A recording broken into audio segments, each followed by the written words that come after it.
This exhibition was postponed by 2 years because of COVID. In fact, it's really wonderful because I ended up having so much more time to work on the work.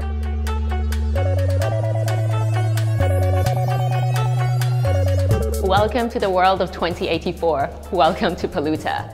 In 2084, the imaginary country Contradictoria solves their air pollution problem with Plan Polluta, which is to condense air pollution into building bricks. And with these bricks, they build these floating artist colonies in the sky. Artists can work, live, show for free forever. It sounds too good to be true. It is.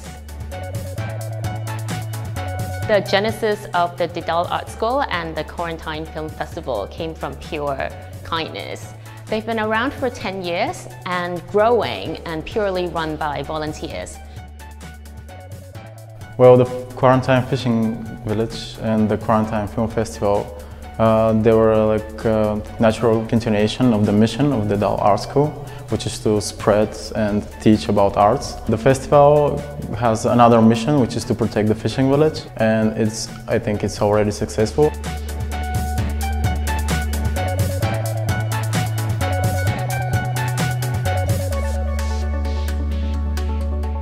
The film festival and the Hong Kong team invited some international filmmakers and artists to participate as Polluta residents. Based on their practice and their personality, I designed these portraits that represent them. I also asked them questions such as how does art impact gentrification and what's art's role in social movement that reflects the history of the Quarantine Film Festival.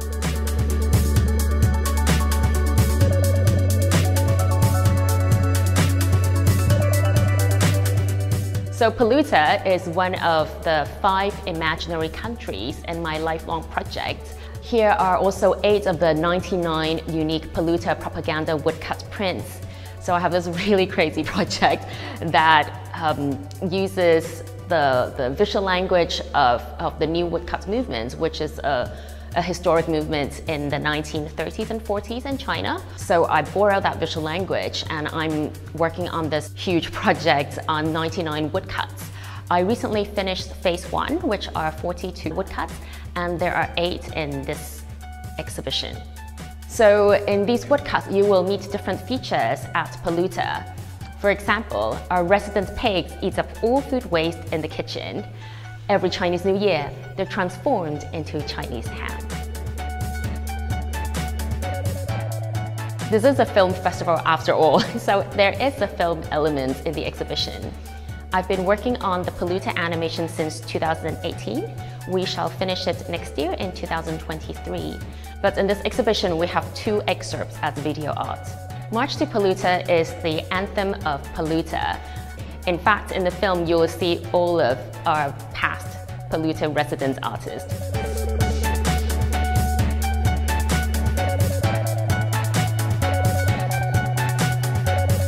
Alongside with the propaganda woodcuts, I've also created these Polluta propaganda banner paintings. They're also based on Chinese modern propaganda posters, so you can see the Chinese text. This here, you will see the flying elephant, which is probably my favorite feature at Polluta. We transport everything to Polluta via flying elephants, and here you see one.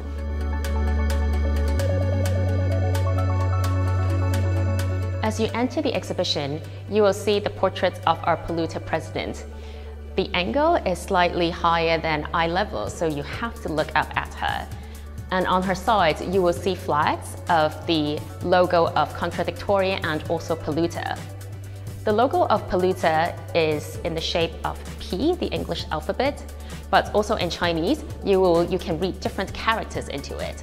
For example, you can read the character field or freedom, or it's also pictorially a window. Hong Kong and the Quarantine Fishing Village are very, very far apart, but that makes it even better for our mission to spread the culture. And I think it's a very good opportunity for all the volunteers to see something very new without even leaving Varna. I'm really grateful to Michelle for spreading her culture with us. This is one of those experiences that might take years to unpack. Last night I was at the art school surrounded by everyone, and they looked so happy and they looked at home. And I felt like it was such a full circle because the Didal Art School is a version of Polluta, but without all the dystopian bit.